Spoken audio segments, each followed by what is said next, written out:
Yes, this is ska, original and indigenous. The music of guitar, saxophone, trumpet, bass, and drums. One step beyond!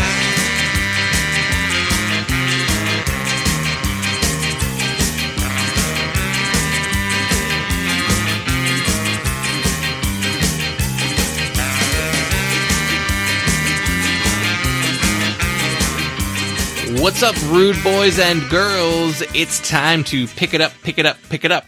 Welcome to Punk Lotto Pod. I'm your co-host, Less Than Justin. I'm your other co-host, the mighty Dylan Tone. And that's right. We are continuing our SKAUGUST coverage.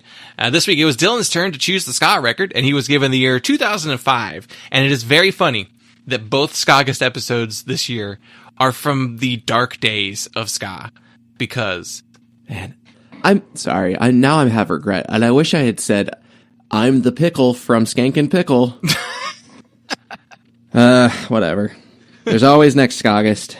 There's always next SKAUGUST. Yes, we're continuing it, and we're talking about another barely ska record. Dark days of ska. That's the theme of this month. Yes, the dog days of SKAUGUST. Woof. Yeah. Okay. We're not tipping the bit, but we are hinting very heavily. If you love this record and this band, this might not be the episode for you. Just wanted to get that out there. I didn't want someone to sit through an entire episode and then be mad and write a 1-star review. So yeah. I will. I guess the caveat to that. Well, not caveat.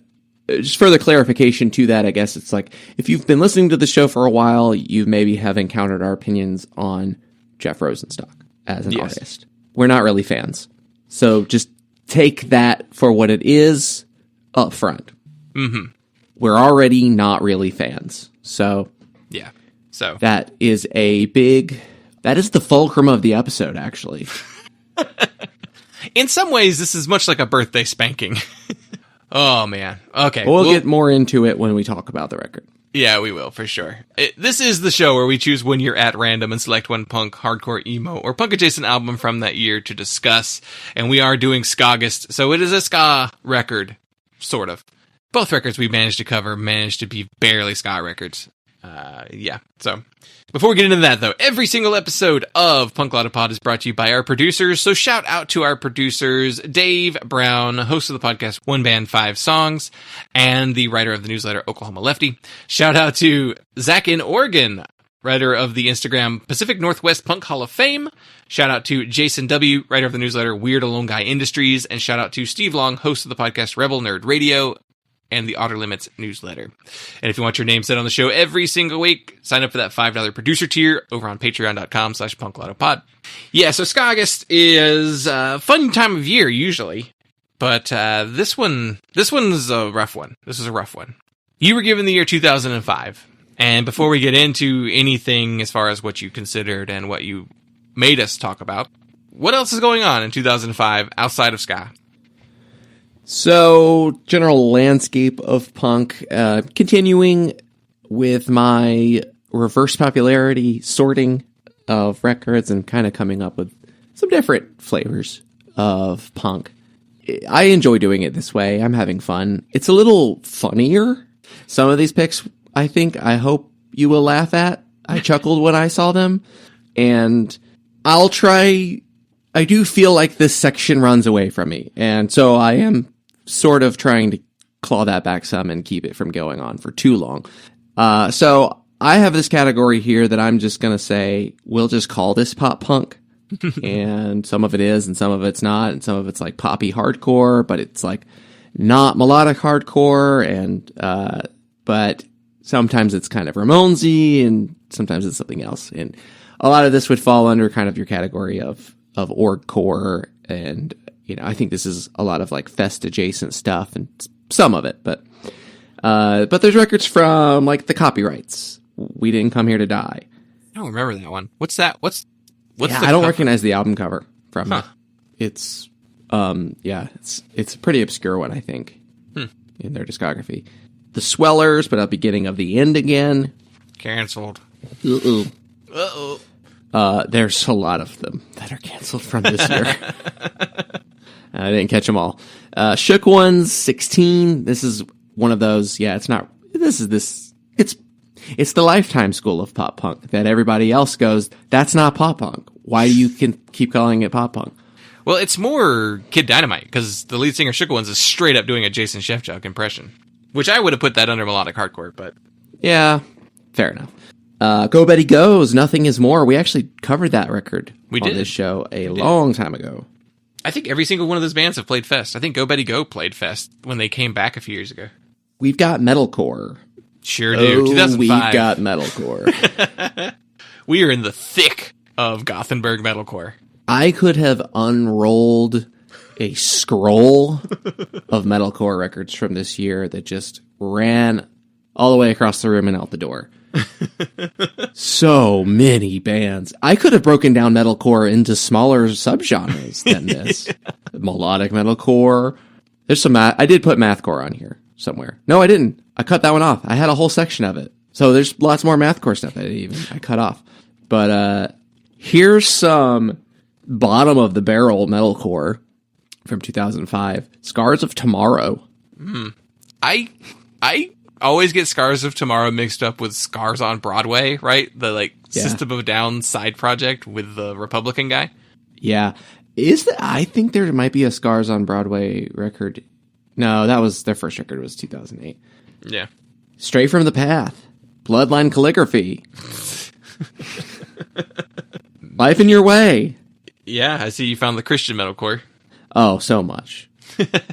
Again, grouping kind of too many things into one category, but just we know there's emo and screamo stuff from this time period. So this is meant to be just a real sampling of the worst flavors of it. When you go in the ice cream store and they got the weird flavors, and you're like, "Ooh, I want to try that," and I'm not going to order a whole cone of it. Yeah, the ones that it's like it's good for a taste, but not for the whole a whole bowl or cone. Let me try the wasabi peas ice cream. Ugh, I don't want that. Why would you? Messed. Oh my god! Put out photographs. Secret Lives of the Freemasons. Local. Forever my favorite Dollar General brand emo band of this time period. Mostly because some guy with a popped collar punched me in the head during their set because my cousin and I were trying to push mosh at the hardcore show. Flying Punch. I forgot it was Secret Lives. Secret Lives? That was a whole vein of like post-hardcore, mall screamo, like Hollister hardcore. Yeah, I can see that. Yeah, it was just like the douchey wannabe frat boy. It was the style of hardcore. Yeah, it was the jock version of emo, like mall emo, mall screamo. Because the rest were like, most of the other stuff was like sensitive kid, theater kid, emo, pop punk and stuff. But yeah, there were some ignorant bands that fit into that category. Yeah. Hilarious that they were from Asheville. Yeah, does not fit the vibe of Asheville at all. No. Most hardcore doesn't, really. Yeah. Yeah. Bleed the Dream. I don't even remember that one. I remember the name, but I don't even remember anything about them. The Rocket Summer. Hello, good friend. That's the one. The Rocket Summer was like God, there are so many of these, actually, now that I think about it. Like a Jack's Mannequin, Piano. Yeah, something corporate. Reliant K. Piano emo. Yeah, piano rock, pop punk. Mm-hmm. Why was that a thing? None of it was good. A weird smattering of old punks with records in 2005. The Anti-Nowhere League put out Kings and Queens. TSOL put out Who's Screwing Who. Is that Jack? Is Jack back in the band by this point? I think he is. Yeah, he was back from 99 until the present. Yeah. That other guy who took over his spot. I don't think he's ever come back. The Saints have a record, Nothing Is Straight in My House. It has a bad album cover. Old punks love bad album covers. Yeah. And, wow, they still had so many more records after that. I mean, I guess Chris only died in 2022, so. the Saints just kept going. They had a lot of records. The Adolescents put out OC Confidential. To capitalize on the OC's popularity. And I had to, because I was going from the more obscure end, a lot of stuff that I recognized falls into the Christian punk, rock, hardcore world.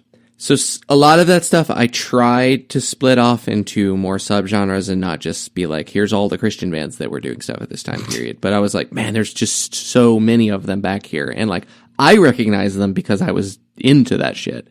So some of them, I didn't fill up enough buckets, or I didn't have enough drops in the bucket to fill it. So they got jettisoned. But here's your solidly Christian rock category.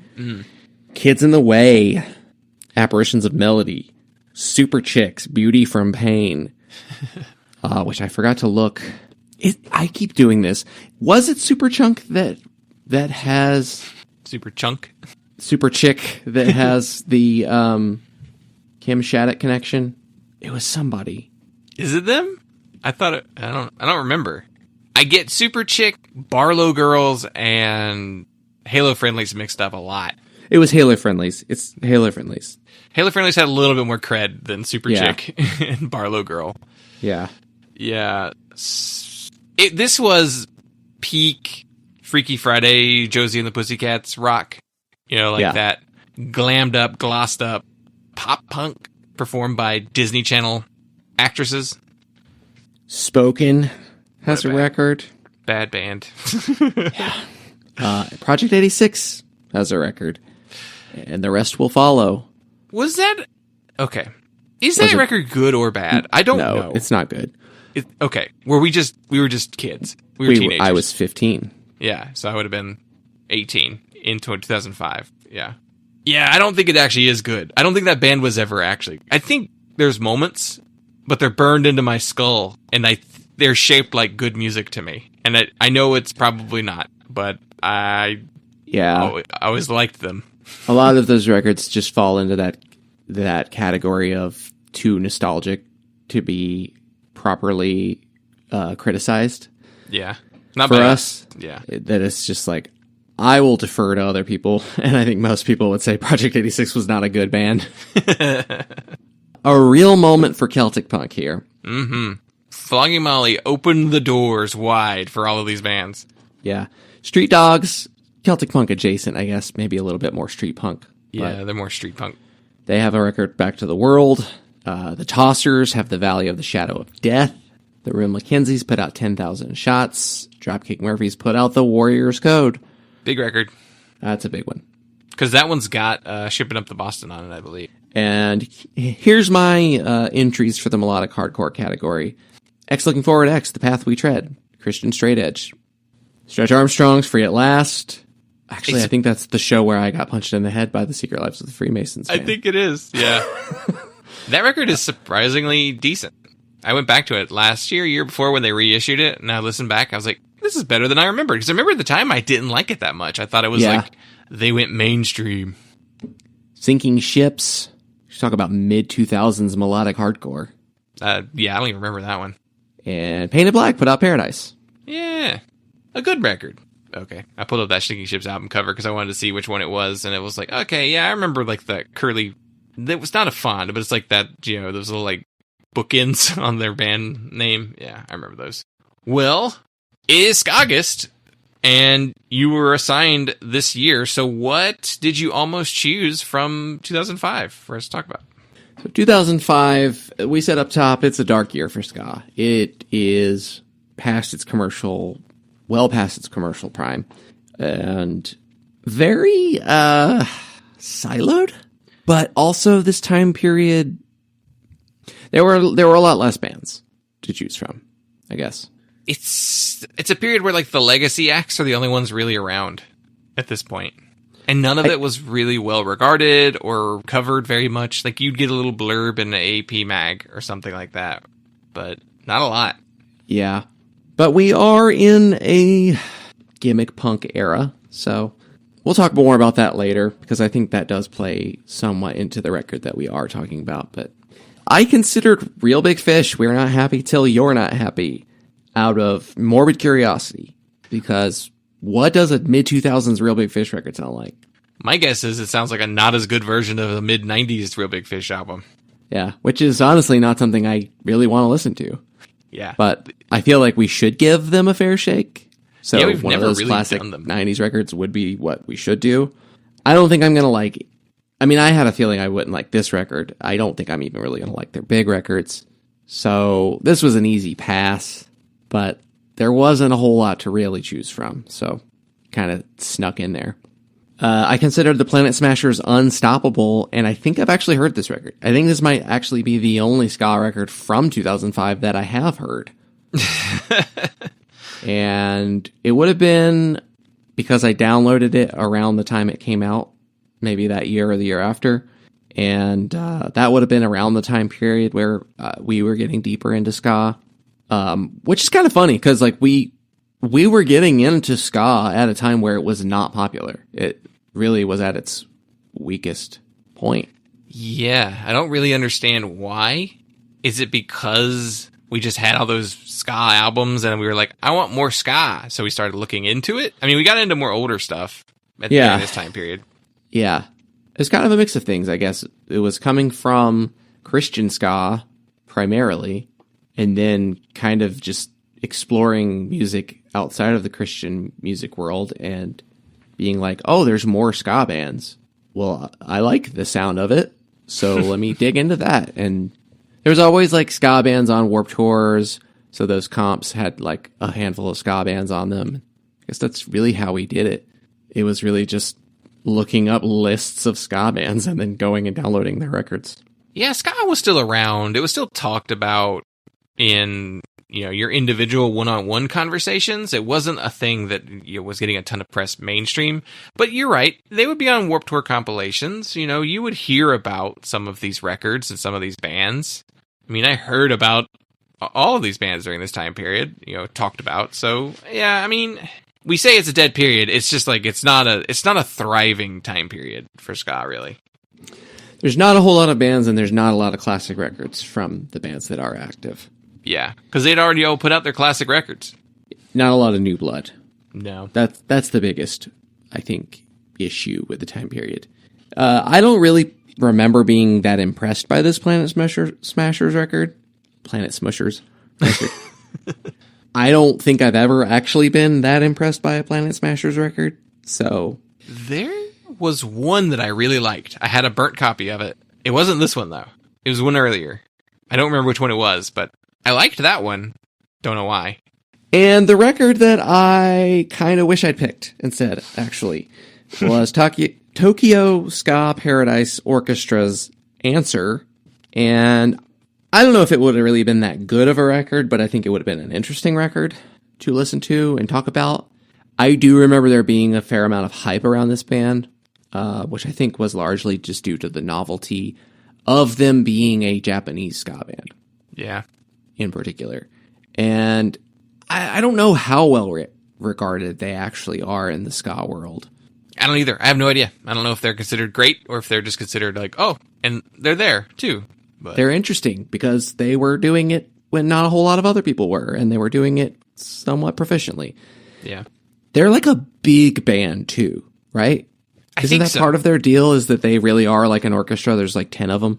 Yeah, it's a large band, as far as I know. Let's see if I can find really quickly. Which I feel like is something you can do in Japan, because where else in the world do you have like world-class conservatory-trained brass bands? Oh, also, their first record came out in 1990. Oh, wow. They're way older than I thought. So they're technically a legacy by this point.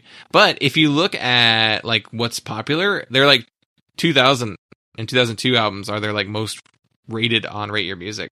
So they must have like crossed over at some point. Yeah. This one I don't think is one of their more well-known albums, Answer, but it seems to be well regarded. It's actually one of the higher rated records in this pocket. Yeah. But they do. There's like 9 people on one of the covers of this record. So they're one of those big bands. Good God. Holy shit. They have 30 albums. One came out this year. Ska Showdown 2026. Well, what did you decide to choose for us to talk about today? So I picked Bomb the Music Industry's album minus band. We've got all kinds of problems with the center of the world, but there's just one solution that will get you the goal. Whoa! Bomb your brain down on my TV. Whoa! 4 more years, yeah, right. Get a song written about you. Find a bell like the Hooray. That's not very Jeff of you. I am nothing like Jeff Rosenstock. Yes, some stats on the album. So, Bomb the Music Industry are from Baldwin, New York. They formed in 2004, and this album was released February 15th, 2005 on Quote Unquote Records, and this is their debut full-length album. The personnel on this record is Jeff Rosenstock on everything. It was produced and recorded by Jeff Rosenstock. That is it. This is a solo project. I did not know that. We'll get into it, but, good God. Why did you pick this one? Well, it's Bomb the Music Industry. I mean, they almost single-handedly kept ska alive. This is the new blood. Yeah. I don't think they were like a full-on household name, but they were a pretty big deal. They definitely crossed over into a lot of the punk scene outside of ska, and I think they're one of the few ska bands of this era to really do that. And they're remembered for whatever reason it is, and so it's the most obvious choice from this year in terms of big names. I have a very brief history of listening to some Bomb the Music Industry. It was towards the end of that band, and it probably would have been off of like people that I followed on Tumblr posting about them, and they probably put it would have been like was it quote unquote? Yeah. So his thing was giving stuff away. Yeah. So it was an easy download. It was like, I see a lot of people talking about this. Let me download it, check it out. And like, I listened to like probably one record a little bit for a few months off and on. And then just, it didn't stick with me and I didn't come back to it. And then Jeff Rosenstock went on to have his solo career and people talked about him, and nothing about it really inspired me to follow him through to his solo career. And I've never really wanted to go back through the Bomb the Music Industry discography. So I have not heard this record in particular, but I could have guessed what it sounded like. I had a brief little dalliance with Bomb the Music Industry. You know, we were really into ska, so I was definitely checking stuff out from this time period. You're right, Tumblr would have been the reason why I would have listened to any of it. I do think this free method was a really smart move on Jeff's part, because that probably helped him find a fan base way quicker than he would have otherwise. I probably listened to Get Warmer. That's the one that's like the blue. It's like an actual photo cover, like a stereo outside. And then like I listened to Scrambles towards the end of their run, because I always heard positive things about that record. So I listened to it. So I listened to a little Bomb Music Industry, but none of it stuck with me. Like, when I was younger, some of the more like frenetic elements, the manic style, didn't bother me as much, but the older I got, like, the less I was interested in that and all. And then Jeff's just like ever present, never goes away-ness was really like soured me on him a lot too. And he just does weird things sometimes where I'm just like, what? Why did you do that? Why is that the angle you're taking? It kind of got weird takes on things. Yet he's one of those guys that plays with musicians that I love. Like, Mike Park loves Jeff Rosenstock and uses him all the time and plays in bands with him. And same with like Mike Huguenot from, Hard Girls and Shinobu, and just Dan Podhast, maybe 330. Like, so many of these like great musicians that I love work with Jeff all the time. And I don't know why. I don't get it. I don't know. I can't really explain it. Well, I have some thoughts on that. And maybe we can talk about it here, or we can just put a pin in that thought and come back to it. I think I have a theory on why, too. So we'll save that. Yeah, we'll save that. So, all right, let's kind of describe them, I guess. It's SKAUGUST. It's a ska record, kind of. It's more of like a ska punk record. I wouldn't even really call it like a third wave record. I think it's its own kind of thing. It's very chaotic. I think skacore is something that people tend to label them to. I feel like it's its own thing. That's more like hardcore with ska elements, and that's not though there's some hardcore elements to this record. That's not really what it is. I don't know. It's just like ADHD ska. It's just so over the top, super, super all over the place, mixes in a lot of different kind of stuff. So I don't know. What kind of also rans could you even have in this section? I mean, I guess assume you're going to talk about any of the ska and gimmick albums that would have been around. Yeah, that's kind of the direction I went with this. In terms of actual ska records from this time period, The Infested put out Myths, Lies, and Hypocrites. That's like some crack rock steady. The Infested. That is not a name on my radar at all. Slightly Stupid. Ugh. That is white boy reggae. The Flatliners put out Destroy to Create. That would be the other notable name, I guess. Still More ska at this point. Yeah. Ska Core. Never really actually fully a ska band, but always associated with the ska scene. Suicide Machines put out War Profiteering is Killing Us All. Yeah. And Goldfinger put out a record, Disconnection Notice, that, from what I can tell, is not actually a ska record. They just dropped the ska elements once it was no longer selling. And Madness put out a record that is tagged as a ska record. And it's the Danger Men Session Volume 1. And I think this is where they go back to being a full-on ska band. Yeah, I think they dabble on some two-tone influences on the previous record, but then I think this one is a full-on ska record. Again. Yeah, I think they stay a ska band after that too. It really makes you wonder what they were doing in the entire 90s, though. What are those records? I don't know, because they never stopped. Yeah. Gogol Bordello, Gypsy Punk's Underdog World Strike. Yeah, that's the Sidewin Dummy record, right? Yeah, this is Sidewin Dummy doing gimmick bands era. Yeah, exclusively. And there is a little ska influence on Gogol Bordello, but not to the point of being really categorizable as a ska band. But similarly, Zox was on Sidewin Dummy, and they had some ska influences, but they were really more like a weird indie rock band with a violin. Mm-hmm. Really odd. Yeah. And something that is musically, Jeff Rosenstock doesn't fit in this world, but there's a lot of the ethos and a lot of crossover with his fans early on with this sound. 2005, there's a lot of folk punk stuff, a lot of Ghost Mice related stuff. AJJ put out Candy Cigarettes and Cap Guns. Paul Barabo's self-titled record came out. I think he did a Ghost Mice split that year. There's a Mischief Brew record, Smash the Windows. Spoon Boy put out I Love You, This Is a Robbery. Still sort of folk punk influenced, and I think sort of a similarity or a crossover. I don't know if that fits, but Against Me, Searching for a Former Clarity. Maybe it's just like the Cult of Personality kind of level of fandom. Yes, that is a topic I am going to tap into later as well. Yeah. Johnny Hobo and the Freight Trains did a split with Man Tits, Love Songs for the Apocalypse. This is my one of two instances where Johnny Hobo and the Freight Trains came up for me this week, and I mentioned that in the Discord. A lot of oogle folk punk Johnny Hobo talk for me this week. One of my coworkers flagged me down the other day. He was like, "You'll love this."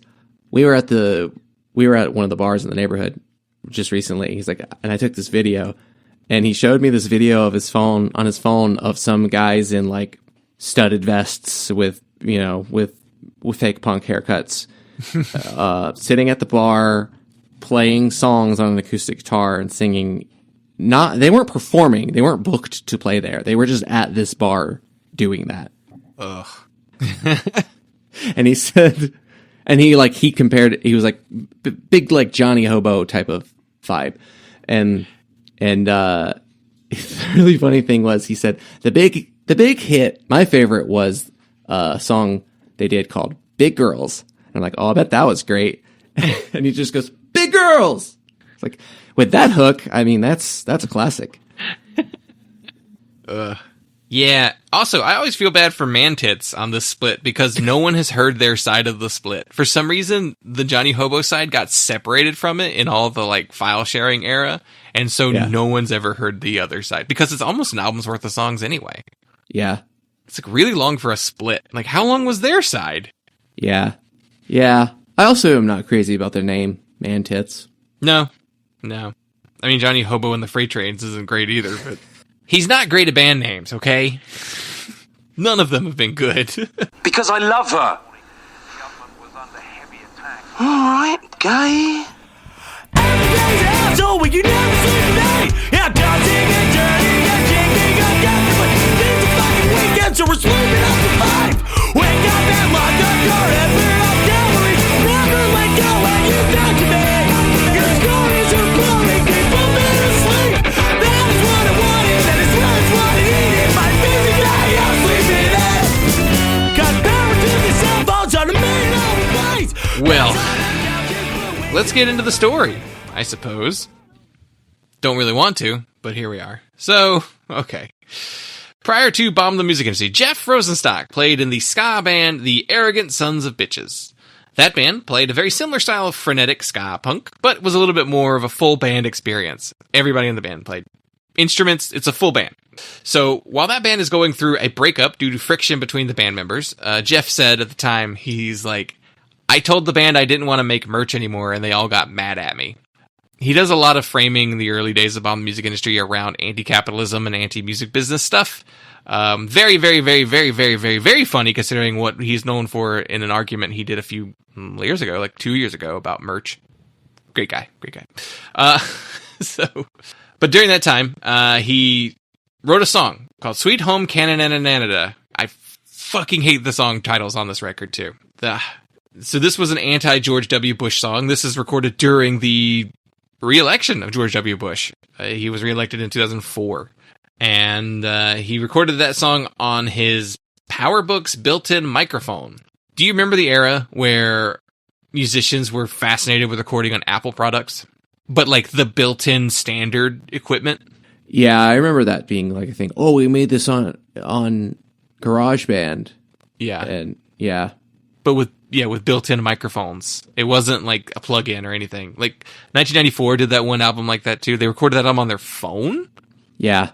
They just like, they had like probably like a 4-track mixer, just like the cheapest little mixer they could get, and did this minimal miking and then just ran it through like the RCA outs to a dongle, whatever, to plug into the jack. And it sounds like shit. Yeah, they sound bad. They do. There's a reason why we don't do them anymore. It's like when Steven Soderbergh like shot movies on an iPhone. It's like nothing ever recorded on an iPhone looks or sounds better than just professional grade equipment. Even the cheap stuff sounds better than recording on a phone and a laptop. But anyway, he released this song online under the name Bomb the Music Industry, and he claims that his use of bomb was meant to be used as like a graffiti term, you know, like where you bomb a street with your tags and like, you know, meaning in like the bombarded sense of the word. But he also said that it was a synthesis of creation and destruction with the name like this. He put this song out just to see if anybody was interested, and yes, people were very positive about it. That song is on the album. The version that he recorded is on the album. It sounds like shit, but anyway. Bomb the Music Industry is known for their extreme DIY attitudes. They distributed all of their music for pay-what-you-want method. They played all ages shows and venues whenever possible. Very rarely did they play shows that they couldn't. They made the audience part of the show by telling them to like bring your own instruments, and then told the fans to bring their own blank t-shirts to shows, and they would make custom spray-painted shirts with stencils, or to bring a blank CD to a show, and they will burn them a copy for them. Imagine waiting in line to get a burned copy. It's like, all this stuff is for free online. Just download it at home and burn it yourself, you know. They did take donations, though. And at the time, they were often called the Fugazi of the internet age. And that just feels really bad in my mouth whenever I say that. I know what they're saying when they say that. It's a very DIY, youth-centric, you know, accessibility is the goal of the band. I understand it. It's no different than $5 Fugazi tickets and no merch. You know, spray paint merch is just as close, I think, as no merch because they weren't charging for it. So, like, I get it. There is a DIY ethos that they were following here. So, yeah. See, that's cool. It is cool. Like, I don't know if I really like the bring your own instruments thing, but whatever. Yeah, it's interesting if that's your thing. Because I'm sure that sounded awful, and it's not what I am there to see. But hey, maybe I'm not actually paying to be there. Sounds like I could just walk right in. Yeah. So whatever. Like, yeah. I don't think that. Also, I don't know that they were like going around and being like, "We are the new Fugazi." Like, No. they probably would name check Fugazi as like an influence in terms of, you know, of having those ethics. And I always thought that quote unquote like giving your shit away for free thing was cool. Like I still do think that's cool. I understand it's not really viable, but like, I don't know, being in a band isn't really viable or a career. Yeah. Until it becomes one. Yeah. That's where my issue is. Yeah. And it became one.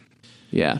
They did say that even when they did get to like actually printing their own merch and, you know, pressing vinyl and physical copies of stuff, they still always had that free option. So if you showed up to a Bomb Music Industry show with a blank CD and a blank t-shirt, they would still do it for you. So I would imagine they would, after a while, they probably got irritated with that.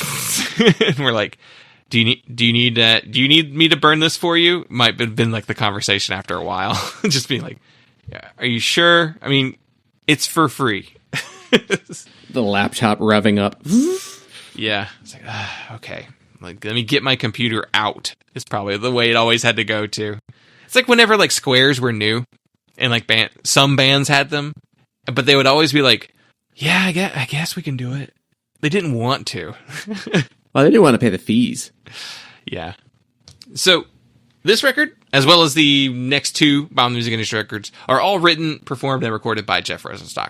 So Bomb Music Industry was a solo band. I did not realize that. I thought it was an actual full band because he does eventually get a full band of musicians. But yeah. So some of the earliest shows is just Jeff performing solo with an iPod or laptop playing backing tracks. Eventually, he would put together, you know, enough people to play with, and there are several tours where it's Jeff joined by Mustard Plug frontman Rick Johnson. Because Rick Johnson had a solo project he was doing too. It's called like Rick Johnson's Rock and Roll Band or something. I don't remember what it was called, but it was the same kind of thing. He was basically doing the same thing Jeff Rosenstock was doing, just solo him. And this album was recorded entirely by Jeff in his bedroom on a PowerBook, an M-Box, Pro Tools, and a $100 microphone. There are some extra voices. The final track on this album features over 100 different voices. These were fans that were recorded while Arrogant Sons of Bitches were on tour.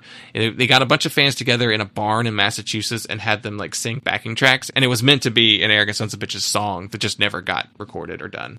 At one stage, Jeff thought that Bomb the Music Industry was going to be a hardcore band. Hence why two of the songs on this album are kind of like that. It's the opening track, and I don't remember what the other song was, but there are two songs on here like, whoa, this is like, yeah, Funkoland versus the Southern Electorate is the other one that's like, it's very fast-paced, very like skate punky. I could see, I listened to some of those and I'm like, I hear a little propaganda in here as well, also ironic, but yeah. So he thought it was going to be a hardcore band, and didn't. There is a collectivist attitude to Bomb the Music Industry. It is a case of like every record, once he started involving other people, would be various different musicians, and there would have people come and go. Very frequently, he would bring in like Laura Stevenson to work with him a lot, but the actual like band he eventually settles on is John D. Dominici, Mike Costa, Tom Malinowski, and Matt Keegan. But they're not really around for this. So the album was originally released digitally through Quote Unquote Records, which was Jeff's own online record label. It is the first release for Quote Unquote Records. That's why we didn't have any other Quote Unquote albums in 2005 or the other albums produced by, because there wasn't any of that stuff going on. So Jeff described it as the world's first donation-based record label.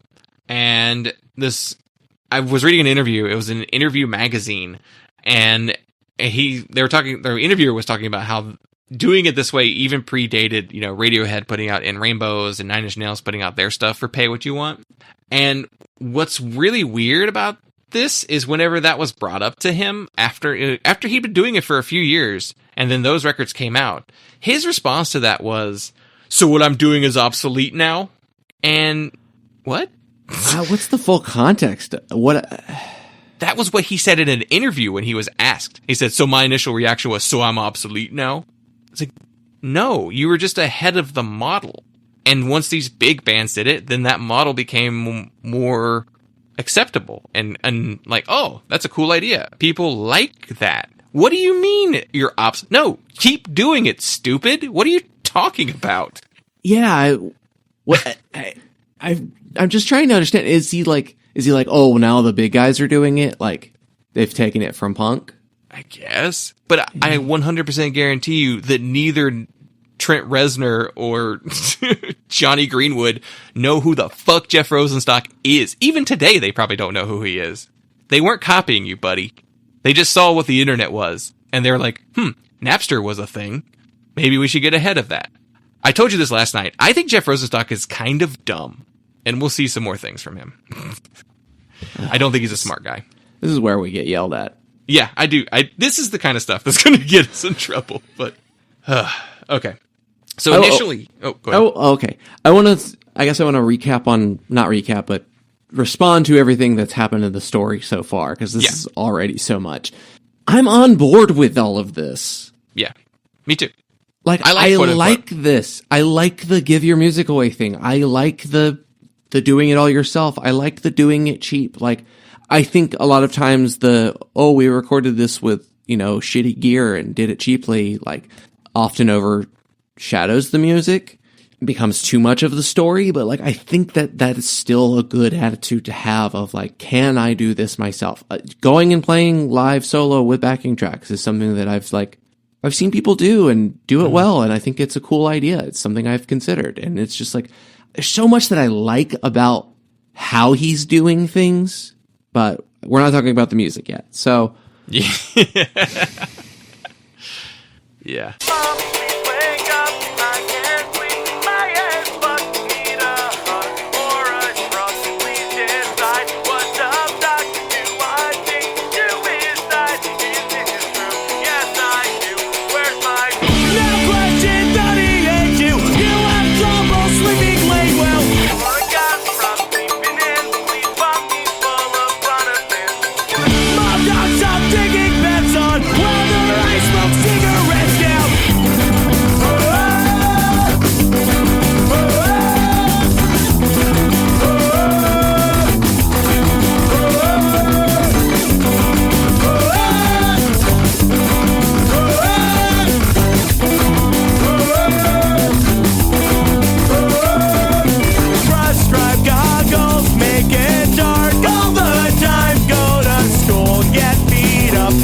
I will say, a lot of the stuff that I pulled was from the genius annotations on the lyrics, because back when quote unquote was still existing, I don't know if that website even still works anymore, but on that site, Jeff wrote track by track write-ups. So he wrote about every single song on the record. Sometimes it was about the lyrics, sometimes it was about the recording of the song and the process and how he did things. So it's kind of really useful. Jeff is the source for most of this stuff directly, which is nice because that's not always the case. Very rarely do you get every song broken down like that from an artist. Quote unquote still exists. Their website's still up. It still looks the same way that it did. Oh, that's cool. There's recent updates on there. He puts stuff up about the Jeff Rosenstock stuff, but he's got stuff on he's got that Anika Pyle record on here, and there's some Glady, Wasteoid, Mike Huguenot stuff. So he's still doing posting his friends' records on his website, and at least there's a link to listen. I don't think he's necessarily giving download links for everything now, but you kind of don't need them really as much. Yeah, I mean, what's the point of putting something on your phone that you can stream? Yeah. Now, I understand physical media. I understand wanting that. But yeah, as far as just digital for digital, yeah, if streaming is the same as purchasing a digital copy to me, because it can be just as lost and pulled from you. Plus, Bandcamp also took that method too of the pay what you want was a very early thing that made Bandcamp so popular too. So I'm sure all of those records are on Bandcamp too. So you don't even really need quote unquote anymore, but it's cool. It's still there. So besides maybe doing a hardcore band early on, there was an idea to do a bunch of covers. So the album features a cover of Harvey Danger's song Pike Street Park Slope. That was on their like second record, not the one we covered. It's like a piano ballad. And he wanted to record 3 covers at first. If this Harvey Danger song, and then he wanted to do Bastards of Young by the Replacements and Wave of Mutilation by the Pixies. And he was going to do 3 of them together and put it out. And then his idea was to do a series of cover EPs for every month. He was just going to do a new batch of covers. A lot of times they'd be themed, was the idea. So when he went to record this song, he said, for some reason, when he saved the files on his computer, it would allocate the files to his laptop hard drive instead of his external hard drive. So every time he went in to work on the tracks, he had to like re-import and realign every single track that he had worked on previously. And he said it was so much of a pain in the ass that he gave up on the covers idea and never did it. It changed his entire way of how he recorded. Brother, you got to learn file management. That's it. That is like one of the first things they taught us in my audio video program is file management. They're like, if you're going to save it on your hard drive, your external hard drive, you need to make sure that you save the right file path to your external hard drive, not on your laptop, because this will happen to you. And it happened to us every once in a while. Directory. Yeah. Yeah, you need it there. And it's just so funny that he's just like, bleh, and just gave up on it because he couldn't figure something out. I mean, it is kind of annoying. It is annoying if you're teaching yourself how to do it. Also, this is still the era where you had to like really be careful about like the bus of your computer, like your computer's ability to be able to even your CPU to work. Like you would be recording like in Pro Tools on a full size Mac, and you have to like turn off everything. Like you have to open up the computer's bus and just like turn off everything in the background because it's going to run it down when you start putting plugins on it. Now plugins are so much lighter and CPU is so much faster. It's not a big issue. Latency is your biggest issue, but I do think he was using pirated software too. I did read one interview that said, all these songs feature the hiss of the free trial plugins and early Pro Tools. It's like, oh, it does sound like shit. This album sounds like shit. He didn't know what he was doing. He freely admits that he did not know what he was doing during this time period. I don't know. It's just kind of like, maybe just figure it out. He just gave up on the idea. But anyway. Yeah, I mean, I know from experience, getting slowed down trying to figure out some tedious technical bullshit instead of just like getting your idea down is a waste of time. Like when you want to keep moving, like I actually saw a TikTok very recently of like a pro audio guy being like talking about that same attitude about like plugins and like, I don't know, just like people being perfectionists in their production, and he was just like, get that shit out. Like there is a kid out there with an old ass copy of FL Studio. It's probably still called Fruity Loops, who is about to put out a banger. Like just get it out. Yeah. The album does eventually get pressed on vinyl through Asbestos Records in 2008 and then reissued again by Asian Man Records in 2010. And there's a couple different pressings. I found this little nugget just tucked away on a Discogs page for one of the editions of the vinyl. And I just want you to hear this. So, a little known fact about this pressing of Album Minus Band is that the majority of the original black variants were considered defective due to center hole being too small to fit on a turntable, thus making it useless and unplayable. Despite knowing this fact, Bomb the Music Industry continued to sell the defective copies while knowing completely well that the odds of them being functional were slim. So technically, around half of this original pressing of 250 black records is a mispress. That is someone salty they cannot play their black vinyl copy of Album Minus Band. Did Jeff tell people this? I wonder. So it's fucked up and you can't actually play it, but it's a cool souvenir. You want to buy it anyway? Did he sell them at a discount? I don't know. It didn't say.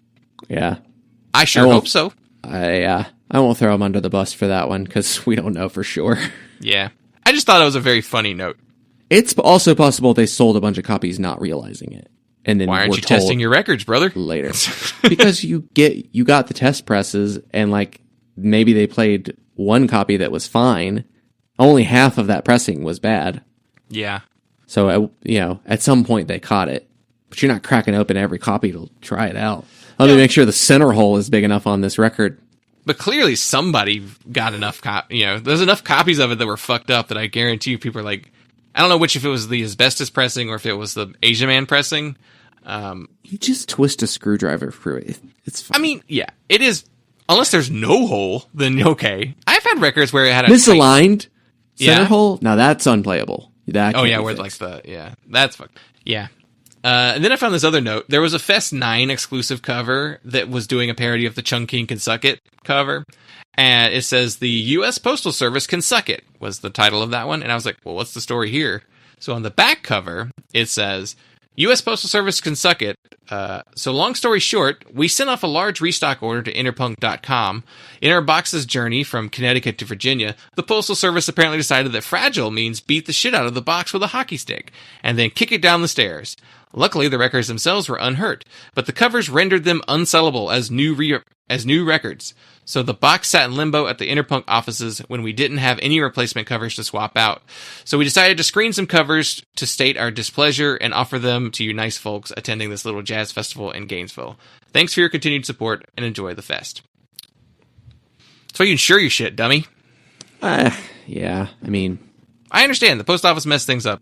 They will mess things up. Fuck things up. Yeah. But also, you sent it to Interpunk, so what are the odds that Interpunk is the one who fucked it up? They dropped it, unloading it. Yeah. Uh-oh. And then, like, kicked it around in the office to get it in the corner they're going to stick it in. Yeah. Because that means we're relying on the word of Interpunk to tell you that it was fucked up, because they shipped it away. You know, Jeff shipped it to Interpunk. So it's like, I wouldn't put it past Interpunk to be like, the post office fucked it up. Yeah. That guy's dead now, too. Yeah. So that is the majority of, like, the story and stuff about this record. Well, what'd you think of the music? I don't like it. I don't like it. I really struggled listening to this record. There's not a single song on this record that I enjoyed. There's moments where I was like, I could get into that if he would take it in a better direction. That's kind of one of my points I wanted to circle back around to, and I'll go ahead and say this here. And I was thinking about it after listening to the record too, and just being like, what is it about him?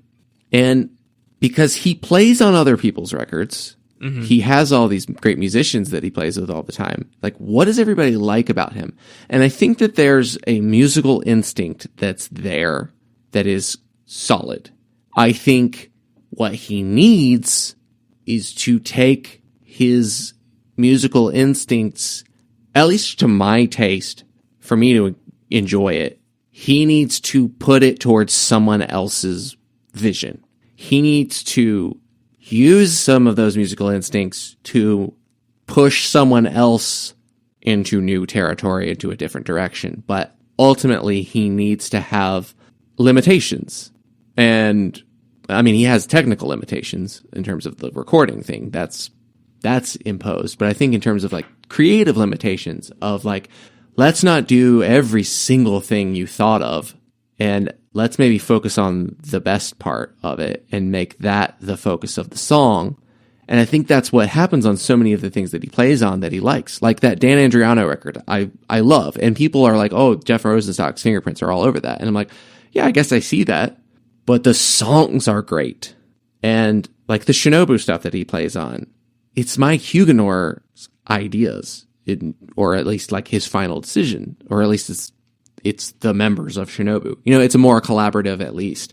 And it's where those limitations happen in somebody being able to override, or even maybe he's just like, well, it's not my record. You know, like I can't imagine that he's going to play with Mike Park and he thinks like he's going to be in control of the recording. So I think even before anyone has to tell him no, I'm sure there's some level of him just being like, well, it's not my band. I'm going to be more conservative in what I want to do. But there's still good ideas there. It's just like when he's unfettered like this and it's just him, it's like drinking from a fire hose. It's just too much. Yeah, you're right. I never really have a problem with the records he's on. Like those Bruce Lee band records that he's on, like 3 or 4 of them. And I don't have a problem with them. It's because they're Mike Park songs. Now, I'm sure Mike takes input from everyone in those bands and on those records, and same with Dan Adriano and all sorts of bands he's been involved with. They're not his bands, so he doesn't take over, but he gets to contribute, and you can hear the things that he is adding that are his.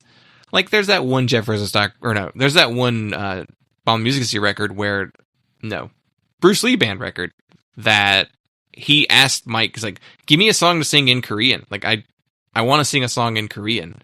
And Mike Park had to be like, I speak Korean like a 5-year-old. Like I have an elementary school level Korean vocabulary. Like I know words. I can barely speak Korean. He's like, but he wrote him one, and it, which, understandable why he would ask him to do it, because Mike Park would sing songs in Korean sometimes on all his records have like a song in Korean. So like I get why Jeff would be like, let's do one of those, and Bruce had to be like, okay, well, here's the thing. Mike? What did I say? You said Bruce. Who's Bruce? Bruce Lee Band? Oh, yeah. Yeah. It was his nickname, too. His nickname was Bruce Lee when he was in Skank and Pickle. Yeah. Yeah, you're right. Him being reined in is a little better. I don't mind him on other people's records. For me, this record was just grating and obnoxious in every single way. I think the first thing on this album that really just set me off was that awful synthesizer he uses. It's so loud and high-pitched, and the mix is so garbage that it just it's so loud and painful to listen. It sucks. I hate the synth on this thing, and that was like one of the first things that fuck this synth, because it just is ugly sounding and recorded terribly.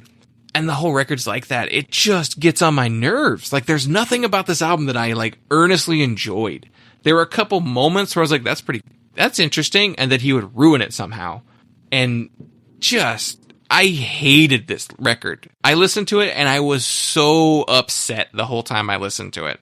I didn't like it. I don't like it. It's too chaotic. It's way too chaotic. It's too messy. It changes on a dime way too fast. It moves around too much. It doesn't let anything breathe. Nothing breathes on this record. There's like 5 upstrokes on the entire record, barely making this a ska album. It's nothing. It's cocaine music is what it sounds like. And I don't think he's a cocaine guy. I think he was an alcohol guy, because he just talks about drinking all over this record. But it's cocaine music. Well, I think I'm diagnosing him from a distance, but he seems like a guy with ADHD. Yeah. Yeah. So coke would do nothing. That's true. You need the downer. Yeah, I definitely get very strong ADHD vibes for it, because he did say, he's like, I got so when I would write songs, I had to do something with it immediately, or I would lose it entirely and forget it. It's like, oh, that sounds like ADHD. You can't like keep something like that in your brain. It also might explain the release schedule of these records. There's a second Bomb Music Industry record in 2005. The second album was later that year. So, very prolific band that lasted a very short time. But also, when it's a one-man band, it's kind of easy to do that much. But yeah, I don't know. It's just like everything on this record just annoyed the shit out of me. The production is ass. And I understand it's like he didn't know what he was doing. He was doing all this stuff for the first time. But it's like, I don't know. It's bad production. In a way that hurts it for me. A lot of other people, it didn't seem to hurt it for them. But, oh. And the song titles. Why so many fucking exclamation points? Why so much punctuation? Blow your brains out on live TV with 2 exclamation points. Does your face hurt? ? No ? Apostrophe, 'cause it's killing me, 3 exclamation points. It ceases to be, quote, whining if you're still, quote, shitting blood. What's the other one? The one that pisses me off the most is Freebird, because it's FRREEEEEBIIIRRRRDDD, and it's just like, you have to count the letters if you want to spell it correctly, which means there's probably 900 different spellings on Last FM of those song titles, because nobody could type anything the same. Also, I read... Go ahead. I'm too cool for music. Yeah, like a bunch of O's. Yeah. It was the style at the time. It was the style at the time. The Kaiser had stolen our word for dickety. And, one of the things that while I was listening to this record, Terror Hawk by Bear vs. Shark came out the same year. Mm-hmm. Long song titles, exclamation points, annoying stylization of names. Their name, Bear vs. Shark, is all one word, lowercase. On that one, yeah. Technically. Their first album was called Please Inform Your Doc, Yeah. I can't even say Chaotic ADHD music, but I love it. So that was something I was thinking about the whole time I was listening to this record. I'm like, why do I hate this, but I love Bear vs. Shark? Did you figure out why? No. Oh, okay. No, I don't. But it also made me think about, we've been precipitating some hate mail for this episode. Yeah. And one of the things that you and I kind of talked about before recording was that our opinion of Jeff Rosenstock as a musician or whatever is often questioned, challenged, and other people have been outspokenly not fans of Jeff Rosenstock's music. Mm-hmm. And they've often encountered the defensive fans, stans even, that this guy, for some reason, you're not allowed to criticize, is how it comes across. And I don't understand that, because I love Bear vs. Shark. If you said, fuck that band, I would be like, yeah, I get it. I get it. He's sticking the mic in his mouth and crawling around. Why is there a trombone there? I get it. It's annoying. It's chaotic. Like, I get that it is annoying. I get what is annoying about it. Like, I understand that. And I am able to recognize that in music that I like. There's lots of music that I like that I'm like, I get what people don't like about this. So I'm not going to be like, what do you mean you don't like it? Like, that's the thing that I don't, probably is one of the bigger, like, annoyances about it, where it's just like, for whatever reason, I don't know, the chemical bonds aren't happening when I hear Jeff Rosenstock bands or Jeff Rosenstock solo stuff. When it's full Jeff Rosenstock. It's like full Nicolas Cage. Like, I don't like that, actually. I don't either. I don't like... People love it. People love wild, out of control Nicolas Cage performances. And when you say you don't like it, people who love it, very defensive of it. I'm like, I'm not judging you, man. Like what you like. I didn't say anything about you. Yeah, this is not a judgment on you. I don't like it. There's lots of things that people don't like. This touches on it a little bit. So, the Interview magazine interview of Jeff Rosenstock brought up the fact that you have a very dedicated fan base that takes your music deeply to heart. Like, you have a very strong personal connection with your fan base. And that specific writer was like, very similar to what Andrew Jackson Jihad, now AJJ, or Against Me have. And he thought, his reasoning was like, it's the lyrics. He's like, I think people just really connected especially, he was specifically referring to Against Me and AJJ. He's like, people are really connected to those lyrics. That's what people really like about those artists. I get what they're saying about AJJ. AJJ does have annoying fans that are like super duper, like everything is super like special and really means that, like I love that band, but like I don't love everything they do. I have several records that they put out that I actively dislike, Yeah. I will say the difference between Sean Bonnet is I don't think he likes the cult of personality element of it, though. He doesn't seem to do much outside of the context of his band, where you're just like seeing Sean Bonnet all the time and everything, everywhere, all the time, like Jeff Rosenstock and like Laura Jane Grace. I see similarities in Laura Jane Grace and Jeff Rosenstock. Sean Bonnet's not a brand. He's not. He's just, you know why? Well, he was a social worker. He's a social worker from Arizona. That's why. There's some humility in somebody like that. Yeah. I've seen the worst of the worst. Yeah. I think that's why Sean's a little different. I would swap out John Darnell more so than Sean Bonnet, which everybody's like, Sean Bonnet's just copying John Darnell. Yeah. Sure. Go ahead. You could say that. He probably would say that too. Maybe old AJJ. Maybe not so much anymore. But what I'm saying, it's a cult of personality around these people. And LJG, Laura Jane, LJG, yeah. LJN. JFG. JFK Jr. RFK Jr. Laura. New World Order. Yeah. So Blue World Order. That's more like Jeff Rosenstock. Blue Meanie. Stevie Richards is very Jeff Rosenstock, yeah. Yeah, but like Laura Jane Grace has a very similar kind of like cult of personality where you're kind of not allowed to be critical. Especially since she transitioned. When before that, it was kind of easy to hate on Against Me back then. Yeah, because they were sellout dumpster diving punks. They were on a major label and trying to wear crass uniforms. Yeah, and like having anger issues like the Against Me show rally thing and all that stuff. Like, yeah, I mean, and a lot of that stuff really surfaced again recently with all like the personal life stuff going on with Laura Jane and like her wife, and then like all these like solo projects and bands, and like how Against Me, the rest of the band doesn't really seem to want anything to do with her anymore. And there's a lot though of just like, you're not allowed to criticize Laura Jane Grace, you're not really allowed to criticize John Darnell, you're not really allowed to criticize Jeff Rosenstock. Remember when people were criticizing Jeff Rosenstock for the merch cut thing because of Steve Albini? And because Steve Albini and Propagandhi got involved in this situation too? Let's jump to this. Let's jump to this really quick, because I have another thought tying into this. So, in the lyrics of this record, he kind of explains a lot of different things about it, but there's one song in particular that I wanted to reference. It's I'm Too Cool for Music, with all the stupid O's. That song drops the F slur several times. Now, it's a song written from a character point of view, you know, very much like the Dire Straits song. You know, it's a character song.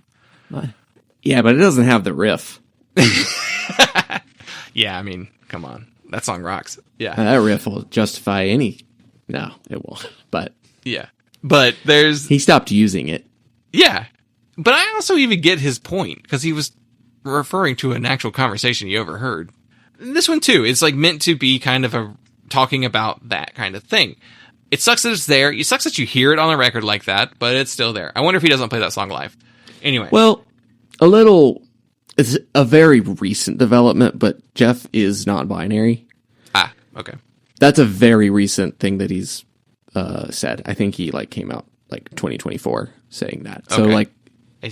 But for the longest time, he's never been openly queer prior to that point. He's never claimed no any other gender expression or orientation. He's been married to, I believe, a cis woman since 2015. So yeah, and that's not really my issue really either too. I understand. They were very much a queer friendly band. They were a very ally based band. I get all that stuff. Yeah, always kind of their message. So there's a notation for this particular song though in general, and the one line is, "I don't like noise rock bands that use the N or F word," and so this opened up everything to me. It does explain a little bit more of the reaction to Steve Albini, because I fully believe he is 100% talking about Steve Albini. Steve Albini had a reputation for using slurs in songs as a way to be challenging and edgy, and it was from a time period. It's a very Gen X, nihilistic approach to, we've all heard the Albini's excuses for it. He has tried to make amends for that, or he did try and make amends for that in his life. I think ultimately regrets it. He probably is it was artistic expression and meant to be a reaction and not so much a direct actual hate of those people. But he eventually would stop doing it in his music as well, too. So one of those kinds of situations. He's an edgy guy, whatever. Yeah, it was doing the edgy thing to ultimately try to be critical and ruffle the feathers of more conservative people. And ultimately, it's just something where it's I'm actually kind of hurting the people that I'm maybe trying to defend in a way, and I'm not actually doing a good job of defending them. And yeah. So when the Jeff Rosenstock merch discussion popped off a couple years ago, it was centered around the idea of venues taking merch cuts and how it really fucking sucks that this happens. That was Jeff's whole thing. It's just this sucks. This venue's taking our cut of our merch, and it sucks, and we don't like it, and we don't know we can't do anything about it. And then Steve Albini just kind of calmly explaining, is well, this is why you negotiate with venues and be willing to walk away whenever the venues do not agree to your terms. So basically, his whole thing was we never gave merch cuts to our stuff because I would refuse to do business. Now, that is Steve Albini's prerogative as a musician. He felt the need to, he felt like he could just walk away if he didn't have to do the shows, and he could because he was Steve Albini. Yeah. already well established by that point, you know. He had income from And back his when real Big Black, work as an engineer. Yeah. Big Black and early shellac, I don't think venues were taking cuts like they are today. So I understand.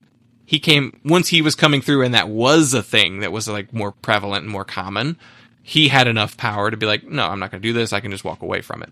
He is right, though, that you can negotiate that shit. You just have to be willing to walk away sometimes. All fees are negotiable. Yeah. But yeah, see, that whole situation. That was a really frustrating thing because it was like too big to fail is not something that fits with a punk ethos, and that doesn't fit with your having built your name and career on giving your shit away and being called the Fugazi of the internet age. And like, he doesn't have to be that forever. I know he's paying people. Like, yeah, he's paying those guys in his band, and like, that's cool. He should do that. Like, people do deserve to make a living off of art. I actually do believe in that. Mm-hmm. I don't, but it's like to act like you had no negotiating power. I'm like, if you can't take your ball home, then you shouldn't be playing on that court.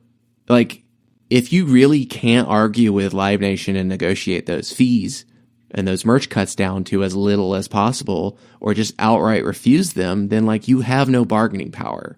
And like, that's the whole, like, that's this like frustrating attitude that has taken over so much of alternative music. And this isn't just a Jeff specific problem. This is a lot of people that have like a similar, like, we've tried nothing and we are all out of ideas, of just being like, or people justifying, putting your songs in Taco Bell commercials and shit like that. And it's like, well, no, like, actually get your bag is not like an ethic. And like I said, it can be, I think people should make money off of doing this, but like, there are other ways to do that. And it is actually possible to play smaller venues and have your shows sell out faster, and do 2 nights in one city.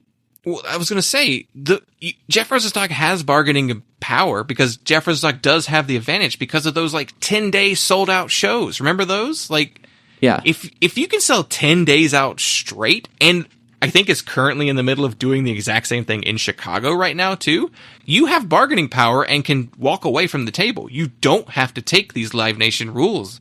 Like, you have you are actually the level of artist where you can make a difference like that. Like, I know tour routing is a complicated thing, and there are soft markets. Everybody has trouble in certain places. The Southeast is rough to tour. The Plains are rough to tour. Like, those are tough places. Maybe those are the places where you don't exercise your bargaining power and you say like, okay, I'm going to have to play a venue that takes a merch cut here. Otherwise, I'm just not going to have a show. Because any smaller venue within a reasonable, reasonably close to the route, I'm going to take. But every tour routing is identical right now. Yeah. So maybe just your tour can be routed differently. Like, I don't know. I've never routed a tour. It's a complicated thing. I understand that. But like, again, it's just, and this isn't just Jeff. Like, everybody needs to, like, I don't know, man, play a shitty bar. Like, I don't know, man. I think the real punk attitude is being like, I'm going to find somewhere to do this. Yeah. Yeah, I'm going to find a small punk venue and I'm going to play house shows. Maybe there's not so much, maybe Jeff Rosenstock shouldn't play house shows because then that probably could be like an insurance liability issue there. Way out of control, but yeah. But like, do the same residency thing in like a dive bar situation and you'll get the same kind of turnout. It might even last longer than 10 days. The other part also that bothered me about that story was it was right before that 10-day thing started, right? Like, wasn't it like this, or it was like right before, oh, that's right. It was right before like this big tour that Jeff was going to go on was getting ready to happen. And then it felt kind of, then like a huge chunk of those dates like sold out instantaneously after that too. And it was just like, is this a real thing that you're really, really concerned with? Or is this your way of just trying to like mobilize a fan base so they come out to your shows? Like there was something cynical about how that happened, but I don't remember. Did Jeff actually respond directly to Albini or did he let the fan base just do all the talking?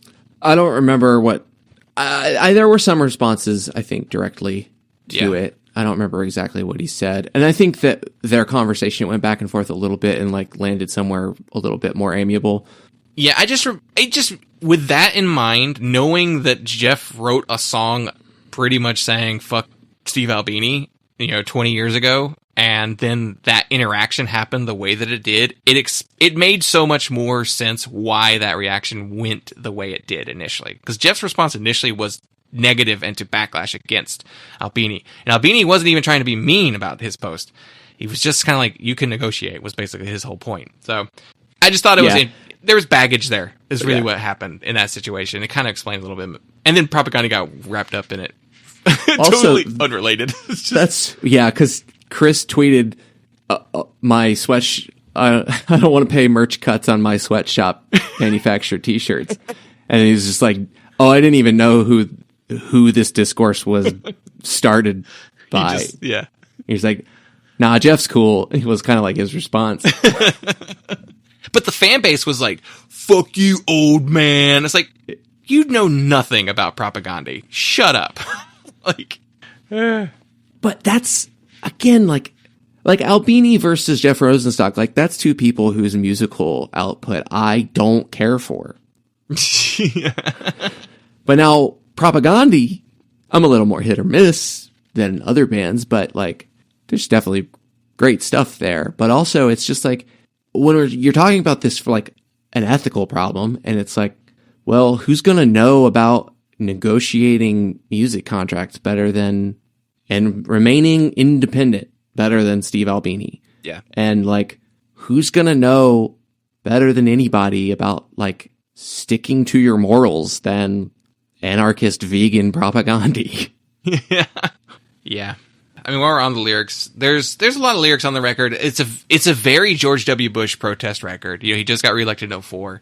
So there's a lot of songs. So this is a Rock Against Bush record. Like, straight up, Rock Against Bush. There's also a lot of songs about drinking. Blow Your Brains Out on Live TV is a direct reference to R. Bud Dwyer, and also references the Filter song Hey Man, Nice Shot, which I forgot is actually what that song's about, is R. Bud Dwyer. Still my favorite thing to say to a horrible person online is in my head is I wish you'd R. Bud Dwyer yourself, but so the song also refers to like the guy who committed suicide on the side of the World Trade Center, which was in protest of the Iraq War and all that.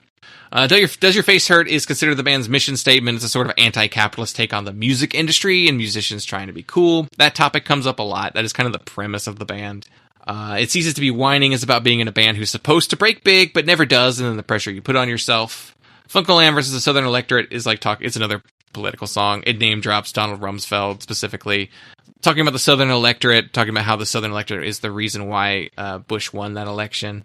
That is maybe if you're talking about the actual like electorate body, like the people who do the finalization of that thing, I could see that being what you're talking about. But that also feels like the South is racist and ignorant. It's like we're gerrymandered to fuck. That's why these states vote this way. They fucked the maps up to get it this bad. And also, California is like toe-curlingly racist. Yeah. The majority of the state is very red. It's just the big cities are the blue, but it's where all the people are.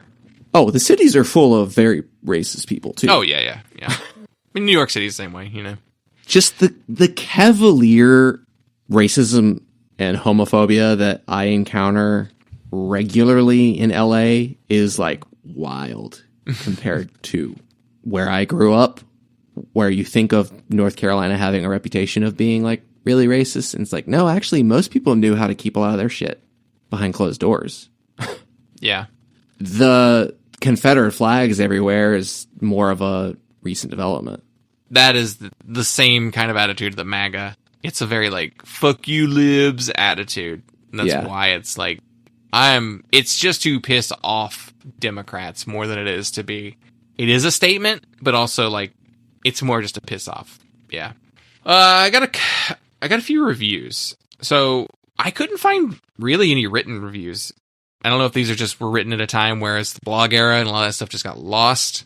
But I couldn't find a lot. I did find a Hard Times article that was like, we rank all the bomb music industry records. And I never know what to take with those articles. Sometimes they're meant to be jokes, and sometimes they seemed like they're earnest rankings. And I'm like, you guys got to pick a lane. You're a humor site. We can't be doing earnest rankings on your humor site. But for this record, they wrote, not long after the dissolution of Rosenstock's former band, the Arrogant Sons of Bitches, bombed the music industry's debut record, Album Minus Band, was born.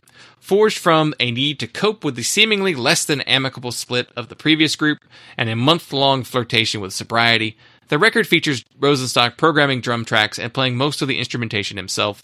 While serving as an undisputed modern-day DIY classic, the record ultimately suffers from a lack of cohesion, as Rosenstock throws all of the paint he has at his likely overheated PowerBook. I would say that's a fairly positive review of it that does not ignore its flaws. I think that's pretty good. I went down a rabbit hole here for a moment, though. On AllMusic, there's no AllMusic review for this record, but there is a Simone Apolloni review. Do you know Simone Apolloni? Do you know anything about this person? No. Simone Apolloni may be the most prolific music reviewer on the internet. I believe there's like 70,000 reviews at some point. Was one number that I read. Maybe that's even old at this point. And for reference, Christgau only ever wrote 14,000 reviews in his entire career. So this guy, if you go to an AllMusic review, there is a very, very high chance that there will be a Simone Apolloni review in the comments there. And almost every review is a 1.5-star review. Simone Apolloni listens to everything and hates everything. It's bizarre. I found Reddit threads on this person. It was bizarre. People were like, this is this person's only output. It's just AllMusic reviews. It's bizarre. But I got a review for him. I found that, yeah, they're saying this is like a spam reviewer. That's the way people describe it. Some reviews are like one-sentence reviews. But this one is like, no, they listened. I feel like you can tell because there's references. Maybe not the whole thing, but here's what Simone Apolloni wrote about this record. USA's bombed the music industry, released 6 albums before disbanding. 2005's Album Minus Band is a clone of the Mighty Mighty Boss Tones' Real Big Fish. No, actually, Big Real Fish is what they wrote. And Blink-182. I think Italian. They're Italian. Also doesn't sound like any of those bands, but judging by the track titles, members were going desperate to excite the listener and get freaky. But the arrangements, full of very loud, clashing, buzzing guitars, out-of-place synthesizer, electric organ, demo-like production, and cathartic out-of-tune shrieking sound more irritating than foulish. Not a good reviewer. English is a second language, obviously. Doesn't seem to understand a lot of things. Did you find the Simone Apolloni Twitter account? No. I just Googled them and I found this NFT addict who has... I don't understand what I'm looking at. This feels like some sort of early AI bot that's gone rogue. Yeah, they said it just doesn't seem like a real person. Way predates AI too, though. And I Yeah. think one person said this might be like multiple people too. It might not just be one person. Yeah. There's a lot of conspiracy theories about Simone Apolloni. But if you go to AllMusic, Yeah, there's something on 2021 from a blog. they just call him like the internet's most prolific reviewer, and it's shit reviews. It's bad. Yeah. I pulled 2 more Rate Your Music reviews. One from Winnie Audit, and this person is going through and listening to albums that are thought of as bad or outside of this user's musical knowledge. I don't think this record is actually considered bad. This one just must be fall under the outside of this user's tastes, but I can hear why some people would be charmed by how ragged and unvarnished it is, because the rough production does give it a bit of bite. Parts of it feel made by someone still figuring out mic placement, balance, and arrangement on the fly, yet that inexperience also leaves the songs with a nasty little edge that a cleaner mix might have sanded off. Still, that edge never turns into pleasure for me. I'm already not wired for a lot of punk and noise aesthetics, so the blown out energy, the constant scrappiness, and the general sense of everything being held together with tape mostly just wears me down. And while I don't know who this user is, that really encapsulated my problems with this album's production. Like, that is part of my biggest problem with the album, is just how hodgepodge stapled together this feels. And I wasn't going to go all negative, so I found a positive review. This one's from The Best Mark on Rate Your Music. Album Minus Band is a blast. It's like, have you ever had or / been to a party that was only being thrown because of bad times instead of good times? As in, I got so much bad news today, I think I need to get hammered with 10 other people I like to make up for it. That's the energy Rosenstock brings to this album. The rants, the confessionals, the political diatribes, and even the cover songs brim with the energy of an artist helpless, but to craft his way out of this personal crisis. And I wonder if that's what it is people really relate. Is that what it is?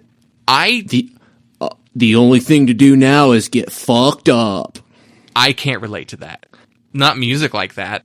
Not. Sometimes you're like, I had a shitty day. I might have an extra drink tonight. That's usually the most attitude I have when it comes to that. But it's like, is that who it's for?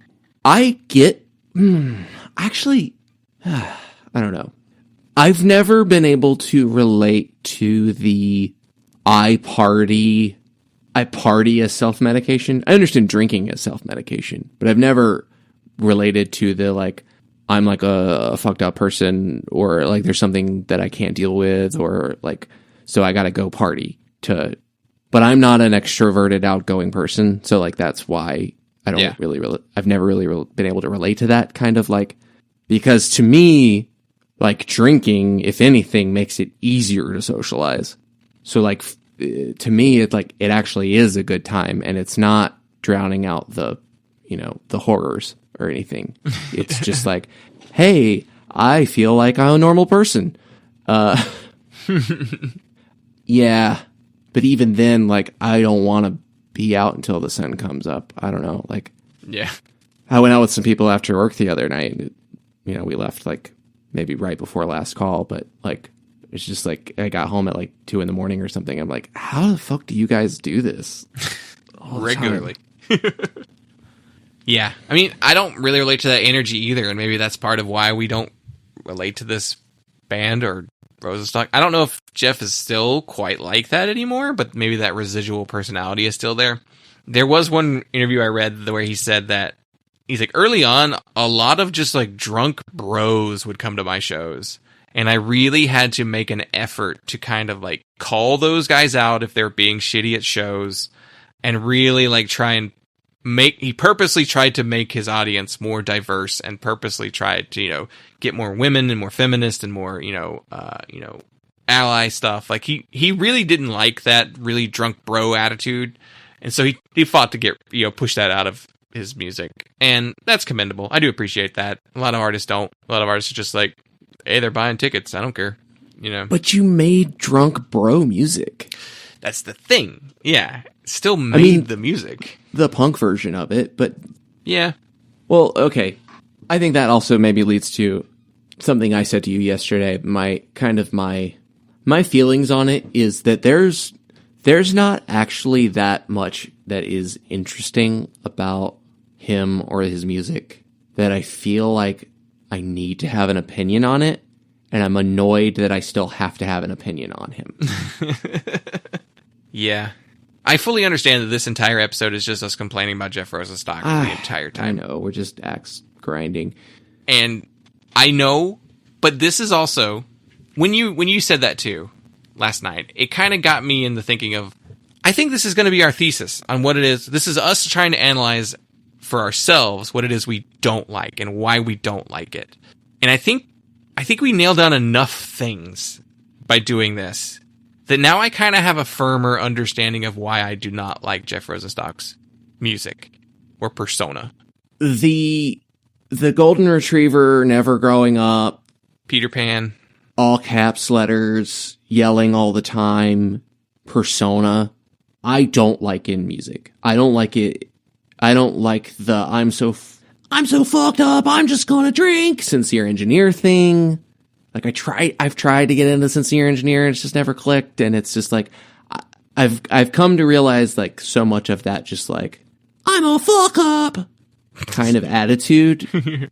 I don't like it. I don't think it's a good personality. Lawrence Arms, Brenda Kelly. I don't think it's a good persona, because it's not an actual personality. I don't think it's interesting, but there's a lot of people that relate to that, so that's just where I'm different. And I'm not trying to be like, I'm better than you, or I'm different than other girls. Like, I just... Yeah. It's just a brain chemistry thing. Yeah. I don't know. Like, it's just clashes against everything that I do like. Because you're right. Like, all the stuff we talked about earlier about the DIY attitude and, like, all of that stuff, like, I really like all of that. I do really like some of the the thought processes on the music industry and around this particular era. Now, that being said, much like our former crass, cosplayers, they get real capitalist after a certain point once things start going a certain way and you're really successful as a musician. There is some, yeah, that hypocrisy happens a lot. going on. Not a ton. It's not excessive, but there's enough of it there to just be like, was it fake before, or did it just change enough over that time? I don't think it was fake. I don't think it was fake. I think you just started to make money, and I think you started paying people, and that's important. That's good. That's a tricky balance. So, like, I don't even mean to make it like, oh, fuck Jeff Rosenstock, he's a sellout. Like, I think he's done a lot on his own terms that is pretty commendable, and he's made that effort to like include other people. And I don't think he's as far as being like, a lot of indie musicians of the 90s and early to mid 2000s who got a level of success and pulled the ladder up behind them. Like, I do think he actually makes an effort to include smaller bands on shows, and still is pretty like outspokenly supportive of his friends and generally tries to create an inclusive atmosphere. There's so much going for him. Like, he is like the epitome of good dude backed hard. Yeah. Of just being like, the music doesn't have to be good. Like, but I actually want the music to be good. And I don't like this music. There's so much going for him otherwise, and I just don't like the music. And that's ultimately what it comes down to. And then like the persona on top of it. And then, yeah, there's just been some of those, those conflicting interests, I guess. Yeah. So one of my big takeaways for this was, we don't have to cover Bomb the Music Street ever again. I don't even feel the need to do a Jeff Rosenstock record. If you feel like we should do one in the future, maybe we can, but I'm okay if we never do a Jeff solo record. This is a Jeff solo record, too, by the way. So I don't need to I'm fine with never covering Jeff Rosenstock ever again in any way. Unless like a guest brings it up for the guest list. And this is also meant to be kind of like, this is it. This is my last hurrah. This is my last like hill to die on for Jeff Rosenstock. The only way I feel like I will plan on bringing him up in any way in the future is if like there's a big news story that's like got a lot of like crazy stuff going on in it. Like, I would probably talk about that, or Jeff winds up doing something, shitty down the line. Not saying he will. I'm just saying if something like that were to happen, I would probably bring up that topic. But as far as just like, oh, yep, there's a Jeff Rosenstock thing, I'm not really going to be pointing it out. I'm not going to be like, oh, I sure hate him. This was my definitive statement on Jeff Rosenstock, and I don't really have anything else that I want to say for a very long time. So for those of us who are tired of us complaining about Jeff Rosenstock on the show, we're done. We're done. This was it. This was getting it all out, kind of. We finally filed it down enough to where it doesn't catch. I have disliked his whole deal for a long time. Mm-hmm. And even picking this record for this episode, I hoped I would like it. Like, I genuinely did listen to this with as open ears as possible. Like, I really didn't want to like it. I didn't really pick this because I'm like, oh, here's my chance. I'm going to tear down Jeff. Mm-hmm. Like, I wanted to like it. And I figured this is like the best chance at having an interesting ska record to talk about from this year. And it's not really much of a ska record, and I don't think it's good. And that's kind of a bummer. And it's frustrating to continually have to come back to this guy because he's always culturally relevant. Yeah. And have to make up your mind about him every single time. And it's like, I just don't get it. I don't get it then. I don't get it now. And it's fine if I don't get it. I don't have to. Not everybody has to like everything. He's got that stand attitude from people. And it comes up all the time, so often, where you're just like, yeah, I don't really like him. And people are like, what? Yeah, always. And I'm like, I don't get how you can't. Maybe that's I don't know. Like, is that just like is that reaction just like the thing where like somebody, like you are like ribbing somebody, or like you make a joke at somebody's expense and it's clearly a joke at their expense, but then they do the overly defensive response to it? Mm-hmm. Is that what it is? And I just don't understand the social game that is being played. I do feel like you get that reaction more, though, with like a Jeff Rosenstock. Whenever you say you don't like Jeff Rosenstock, there is way more of a, what? It's the same attitude of like, you've never seen The Dark Knight? You know, like that kind of attitude. It's not so much of like, oh, I get it. If people were just kind of like, oh yeah, I see. Yeah, I get why. Then I don't think I would have quite the same reaction to Rosenstock. If everybody's like, yeah, it's not for everybody. It's like, that's what all it really is boils down to. It's not for everybody, and I'm not the everybody. So it's fine. It's fine. It's okay that I don't like Jeff Rosenstock. But it's the fan base that is like, you have to like Jeff Rosenstock. It's like, I don't have to like Jeff Rosenstock. Yeah, I think that might be part of it, too. And it's just too much of like, people aren't willing to meet you halfway on why you don't like them. So then that kind of turns into this like resentment and bitterness towards them. I don't know. It's yeah. Yeah, I don't know. I don't know if we're gonna get hate mail for this one or not.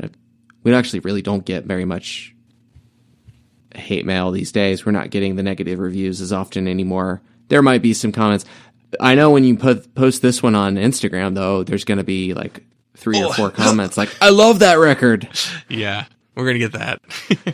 So it's like, don't listen to this episode then, unless you like hearing people disagree with things. Like, I'm fine with someone responding to what we've said if it's in good faith. Yeah, yeah. If you listen to what we had to say and you disagree with us and you want to respond, as long as it's like in good faith. I think if you actually engage with what I'm saying. Yeah. I welcome that because I think that's fair to have that conversation, but don't scold me. Yeah. I don't want to be scolded. And don't send it to Jeff. Oh, God. Don't snitch tag.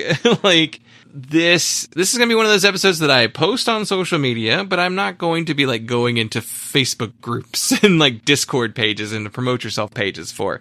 This one's for us. This one's for the real Punk Lotto Pod listeners. This one's for the real haters. But we set it up top. We straight up set up top. If you're a fan of this may not be the episode for you to listen. So I'm hoping that that's enough of a mindset and a warning in advance that we won't get a ton of like, I can't believe these guys don't like this, blah, blah, blah, blah, blah. Yeah.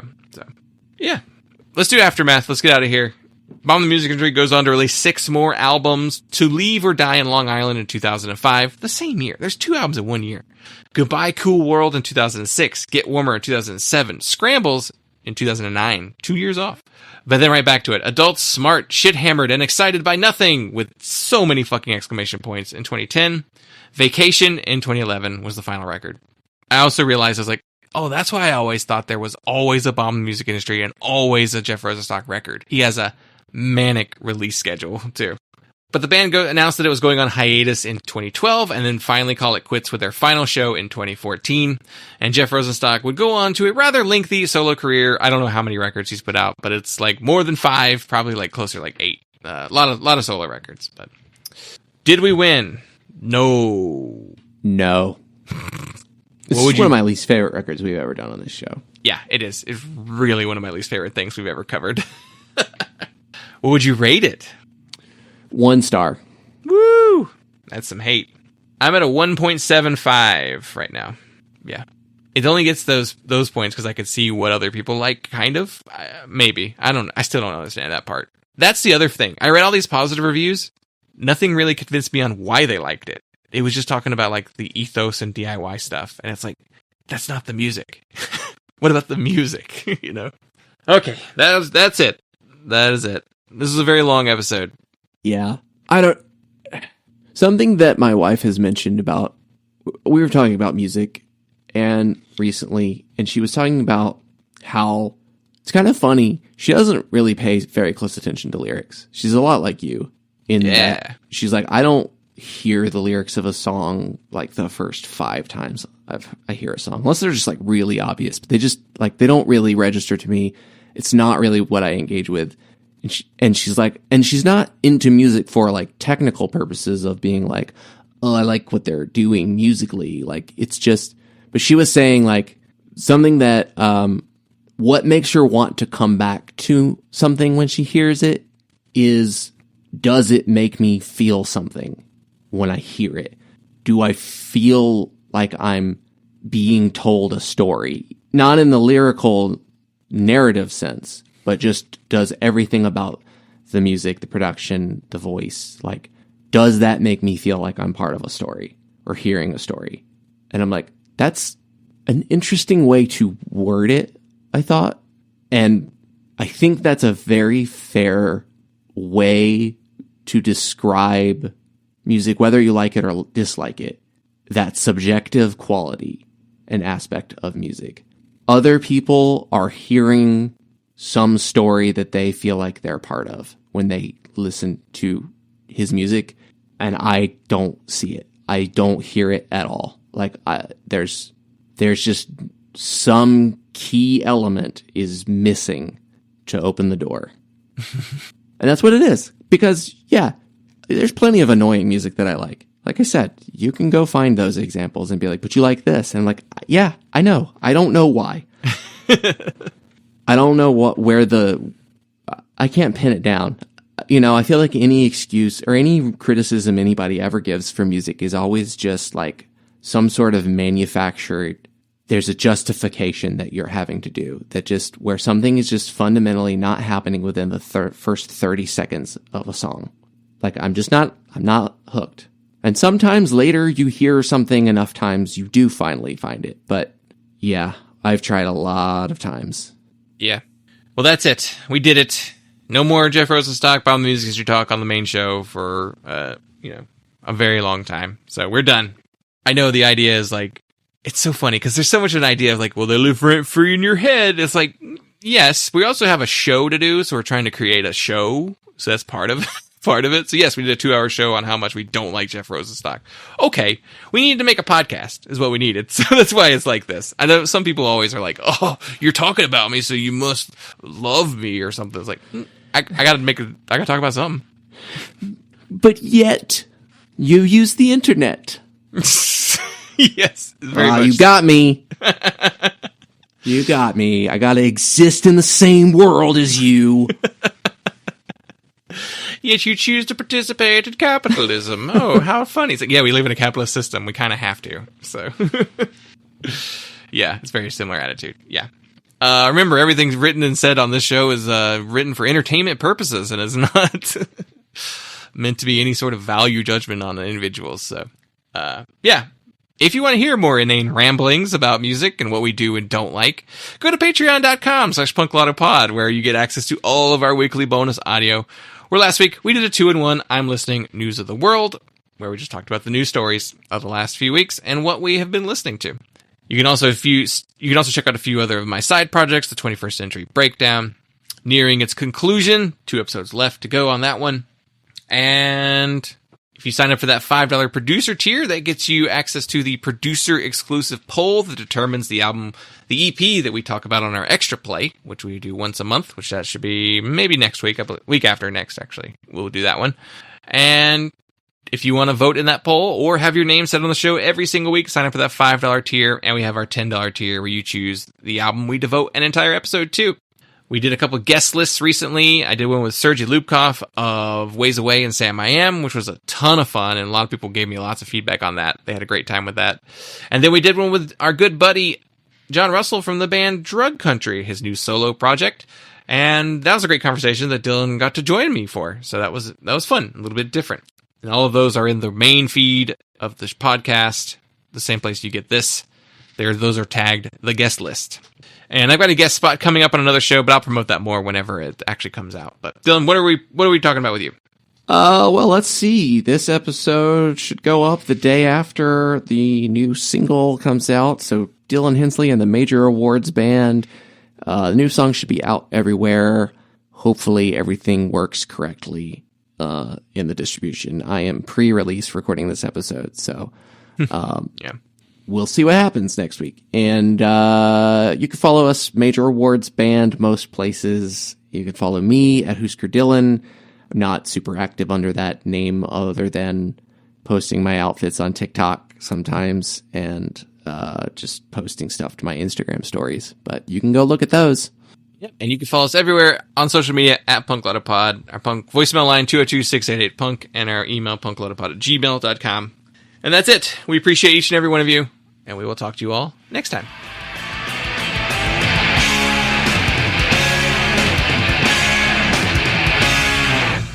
To order Punk, call the number on your screen. Rush delivery is available. Remember, this special offer is not sold in stores.